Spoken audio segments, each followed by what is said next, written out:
Hola a todas y todos. Hoy continuamos con lo que es la cuarta de las 5 fotocopias que vamos a trabajar del desarrollo psicológico de 0 a 2 años. En este caso vamos a trabajar lo que es la fotocopia de Piaget de estadio sensorio-motriz. Como les he dicho en el primer cuatrimestre, el hecho de ver a los grandes autores de la psicología les iba a dar las herramientas como para ahora poder empezar a leerlos directamente y poder comprender más sus teorizaciones. En este caso vamos a ver el primer estadio. Van a ver que Piaget va a arrancar diciendo que, al igual que ocurre en otras áreas como lo que es el crecimiento corporal, también hay un desarrollo que es psíquico y que uno va viendo este mayor equilibrio que se va logrando en lo que son los afectos, en lo que son los vínculos, en lo que es la inteligencia. Se va buscando un estado de mayor equilibrio. Solo que lo que va a remarcar es que, a diferencia del físico, donde tenemos el alcance en lo que es la adultez de la plenitud física y después el declinamiento, en este caso con el desarrollo psíquico tenemos que el equilibrio es móvil, que el equilibrio es dinámico. Retomen lo que hemos trabajado cuando hemos visto el tema de asimilación y acomodación, y yo les decía que se generaba un equilibrio, pero que ese equilibrio era dinámico, porque ustedes aprendían la tabla del 3, pero venía el seño tratando de enseñar la tabla del 4 y al no saberla se iba a generar de vuelta un conflicto cognitivo que iba a ser trastabillar ese equilibrio y que iba a poner nuevamente en juego la asimilación y acomodación, con lo cual lleva a marcar que el desarrollo psíquico, el equilibrio, es mucho más dinámico, no es estático como sí lo es el desarrollo físico, que alcanza su plenitud y después su declinación. Marcando esto, lo que va a decir es que tenemos determinados momentos en donde se conforman lo que son las estructuras. Las estructuras tienen que ver con cierta respuesta cognitiva similar a la hora de analizar los fenómenos, a la hora de pensarlos, a la hora de percibirlos, a la hora de responder conductualmente frente a ellos. Y esto da lugar a las 4 justamente grandes estadios. Les digo esto porque van a ver que en la fotocopia en un momento él habla de 6, que lo que hace es desglosar el estadio sensorio motriz, que es lo que vamos a lograr el día de hoy, y hablando de lo que son los reflejos, los hábitos y la inteligencia práctica. Todo eso conforma parte del estadio sensorio motriz, igual tranqui, que no se asusten si lo veo apurados, porque es justamente lo que les voy a comentar ahora, y después habla del preoperatorio, del operatorio concreto y operatorio formal. Entonces tomemos la clasificación de los 4 estadios: sensorio motriz, que es el que vamos a ver el día de hoy; preoperatorio, que es lo que vamos a ver después cuando veamos la unidad 4 de edad preescolar; operatorio concreto; y por último, operatorio formal. El estadio sensorio-motriz va en el momento piagetiano. Piensen en la época de Piaget, de 0 a 2 años. Hoy se lo ha reducido aproximadamente de 0 a 1 año. Van a ver que el hito fundamental que antes se lograba a los 2 años, hoy se logra aproximadamente al año, si no es que unos meses incluso antes. Ahí depende del desarrollo de cada ser humano, de su contexto, de su cultura y demás, que obviamente se va a iniciar con el nacimiento y con lo que es el ejercicio de los reflejos, que prontamente obviamente van a dar lugar a lo que son los primeros esquemas. Recuerda que los esquemas son representaciones, herramientas que tenemos internas de cómo responder frente a una situación, de cómo actuar, de cómo resolverlo, de cómo pensarlo, de cómo comportarse, de cómo posicionarse. ¿Sí? Estos esquemas va a remarcar Piaget, que él va a tener una concepción del niño a veces homologándole a un pequeño científico que experimenta. No tiene una postura pasiva, sino que el bebé desde el primer momento va a tener un ejercicio activo frente al ambiente en el que está. Digo esto porque esto contrasta con a veces con la cierta visión del bebé como un ser inerme, indefenso, pasivo, que está tirado ahí, que no hace casi nada, sino todo lo contrario. Hay una gran experimentación según Piaget. Por eso va a decir, tomen nota por favor, que esto de cabeza es pregunta del parcial, que va a decir que estos esquemas tienen 3 grandes características. Por un lado, se van afinando, se van haciendo cada vez más precisos a la hora de poder responder. Tomen, por ejemplo, lo que les he comentado del tema de la aprehensión, de cómo pasa del barrido al tema de hacer pinza, a la hora de agarrar un objeto, a la hora de percibirlo, a la hora del ejercicio corporal, progresivo obviamente del bebé, pero cómo justamente estos esquemas se van afinando y permiten una respuesta mejor.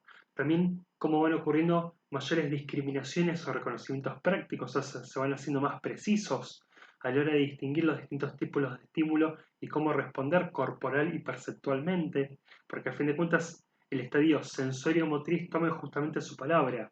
Tiene que ver esto, la conquista del mundo a través de lo que son los sentidos y a través de lo que es la motricidad. Entonces, retomando, se van afinando, van generando discriminaciones o reconocimientos prácticos, y tercera característica de estos esquemas, se van generalizando. Esta generalización permite el ejercicio continuo, la experimentación y obviamente contribuye a las otras características, que es que se hagan más precisos y que tengan un mayor reconocimiento práctico frente a qué estímulos ponerse en juego y frente a cuáles no. Recuerdan que la clase pasada yo les decía que para Freud, cuando el bebé chupetea en el vacío después de que le dan la teta a la mamadera, es porque está reproduciendo alucinatoriamente esa experiencia de satisfacción. Piaget va a tomar el mismo hecho y él va a decir que para él es un ejercicio de esquema, justamente, que es esa generalización que yo le digo. Entonces, el chupeteo en el vacío lo que busca es eso: es que después, cuando se vuelva a dar la teta a la mamadera, se vuelva más preciso. Que es normal, por ejemplo, las primeras veces que se le da al bebé la teta a la mamadera, es atragante, porque tiene que coordinar la deglución, el hecho de tragar, con la respiración. Entonces, ese ejercicio de repetición en el vacío apunta, según Piaget, a un ejercicio de esquemas. ¿Sí? Esto lo tenemos más o menos en el primer mes. Del primer al cuarto mes vamos a tener la formación de lo que son los hábitos y respuestas perceptivas. Un hábito, una respuesta perceptiva conjunta, tiene que ver con ciertos ciclos repetitivos que el bebé los realiza en forma casual, pero que van generando distintos tipos de respuesta. Y ese distinto tipo de respuesta después la busca repetir. Por eso Piaget va a hablar de reacciones circulares. ¿Qué es esto? Una reacción circular, imagínense esto en este sentido, sí. Entonces, yo al bebé, por ejemplo, le paso varias pelotas y uno ve que las revolea. Y que en ese revolear de golpe rebota en otra parte. Y uno ve que después va a intentar de vuelta que rebote en esa parte. Sí. O que va más lejos y después va a intentar repetirlo. Entonces es una repetición que en esa casualidad se van dando distintos resultados que después los busca repetir. ¿Sí? Fíjense acá cómo se ve esta cuestión que yo les marco de la experimentación. O más adelante, cuando tengo una buena aprehensión, uno les da una caja, no sé, de fósforos y vos ves cómo en ese revoleo se empiezan a jugar otras cuestiones que no es solamente una cuestión de reducción placentera, sino que después ya empieza a haber otra finalidad causal. En este momento no, en este momento es casual, pero ante una diferencia la busca repetir. Las reacciones circulares se dividen en primarias, secundarias y terciarias. Olvídense de terciarias, a mí lo que me interesa que puedan rescatar es que las reacciones circulares primarias son para con el cuerpo, movimientos del cuerpo, respuestas motrices y perceptuales sobre el cuerpo. Y reacciones circulares secundarias son las de objetos, como por ejemplo las que le dije recién. Todo esto hasta aproximadamente el cuarto mes. Del cuarto mes al décimo mes aproximadamente, el bebé va a empezar a manifestar y a presentar lo que Piaget va a denominar inteligencia práctica. Tomen nota, pregunta de cabeza del parcial. Piaget lo que busca rescatar es que la inteligencia de ninguna manera se reduce a lo verbal y que tiene una inteligencia práctica porque el bebé a la altura de estos meses empieza a mostrar ya sí cierta cuestión causal, ya no casual, sino causal. Y que entonces si hay una telita y desea alcanzar un objeto que está en esa telita, uno ve que empieza a tironear de la telita para poder alcanzarlo. O que si está en la cuna y tiene todos estos juguetes que tironeando de la soga realizan determinada música, uno ya ve que ya no es que tironea al azar, sino que busca tironear de algunos y busca determinada respuesta. ¿Sí? Entonces empieza a mostrar una inteligencia práctica, una inteligencia basada en percepciones y movimientos. Entonces Piaget muestra esto, que la inteligencia no se reduce de ninguna forma a lo verbal y que el bebé es inteligente. Aclaración, también posible pregunta de parcial. Es inteligente, pero técnicamente piensa. Para Piaget no, para Piaget para pensar se necesita simbolismo, se necesita lenguaje, se necesita representación, que según Piaget en el momento o por el momento no está. Esto recién va a estar en el siguiente estadio, que es el preoperatorio. Entonces, pregunta de parcial, ¿el bebé es inteligente? Sí, tiene inteligencia práctica. ¿El bebé piensa? No, no piensa. Sí, les hago esta aclaración que es importante. Hasta acá tenemos lo que es los grandes, digamos, conquistas o logros que se van dando en el estadio sensorial-motriz. Se van a dar, eh, digamos, lo que es la mejora o el progreso de 4 nociones durante este estadio: tiempo-espacio, causalidad y objeto permanente. Causalidad es lo que estamos trabajando recién, ¿sí? Cómo a través de la inteligencia práctica logra poder reaccionar motriz y perceptualmente buscando determinada finalidad en donde empieza a mostrar esta inteligencia. Con respecto a la conquista del tiempo y el espacio, obviamente que es precaria, piénsenla dentro de lo que es el contexto de un bebé de un año, pero que al principio no, pero que luego le va a permitir, por ejemplo, tener distinciones vagas entre lo que son los tiempos de descanso, los tiempos de vigilia o determinados espacios dentro de su ambiente. El bebé al principio va a llorar y va a llorar cuando se le cante el traste o cuando, para decirlo en criollo, disculpen el vocabulario, tenga alguna necesidad. En cambio, uno ve que ya al llegar al año, y ya hay un mayor, entre comillas, respeto, uno podría decir, por los tiempos de descanso de la noche, los tiempos de vigilia de día, y esto tiene que ver con cierta conquista de lo que es el tema del tiempo. Y lo mismo también con el tema de los espacios, ¿sí? De lo que es su habitación, de lo que es su cuna, de lo que son otros ámbitos de la casa, en forma, obviamente, rudimentaria, si ubíquense dentro de lo que es el psiquismo de un bebé de un año. Y por último, y esto sí es central, que es lo que marca para muchos autores la bisagra entre el estadio sensorio-motriz y el preoperatorio, que es la noción de objeto permanente. ¿Qué es la noción de objeto permanente? Es sencillo. Piaget lo que hacía era un experimento de agarrar un objeto, supónganse este lápiz, mostrarlo ser un bebé y taparlo con una telita. El bebé, si no tenía esta noción de objeto permanente, para él desaparecía. Por eso el juego con los bebés de dónde está papá o dónde está mamá y correrse y que el bebé se mate de la risa, ¿por qué es? Porque al no tener la noción de objeto permanente, para el bebé se le muestra la cara. Uno se tapa la cara y para el bebé desapareció la cara. Fue un acto de magia, no está más.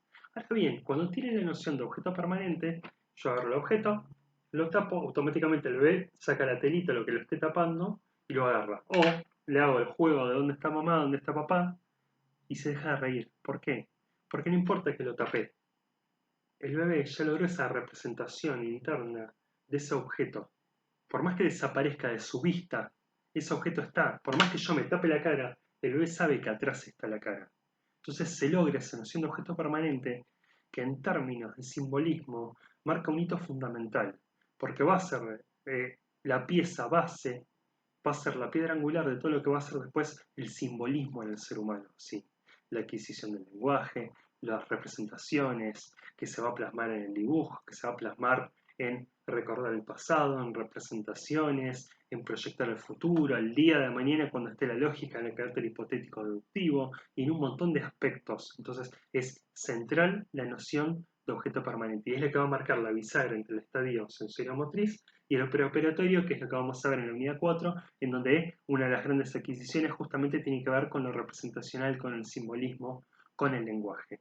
A nivel afectivo, para los que han visto la película intensamente, durante el primer tiempo tenemos lo que son las emociones básicas, que son con las que venimos de fábrica, que tienen que ver con la alegría, que tienen que ver con tristeza, que tienen que ver con enojo, que tienen que ver con asombro y que tienen que ver con todo lo que es el tema del susto. Esas son las 5 grandes, digamos, emociones, o más que de susto hablemos de miedo, con las que nace el ser humano. Cuando se conformen las primeras reacciones circulares, vamos a tener todo lo que es el placer, el displacer, el gusto, el disgusto, y ya más cerca del año vamos a empezar a tener lo que son ya más las emociones que tienen que ver con la elección de objeto, con los vínculos, ya con la gestalt total de la madre a nivel vincular y a nivel de intercambio con las personas y que tiene mucho que ver justamente con el tema del simbolismo y que esto va a permitir un mayor intercambio del bebé con otros seres humanos. A grandes rasgos es esto lo que me interesa que puedan enfocar con respecto al parcial, igual como siempre les digo, en el espacio de WhatsApp le vamos a seguir dando una vuelta de tuerca. Muchas gracias.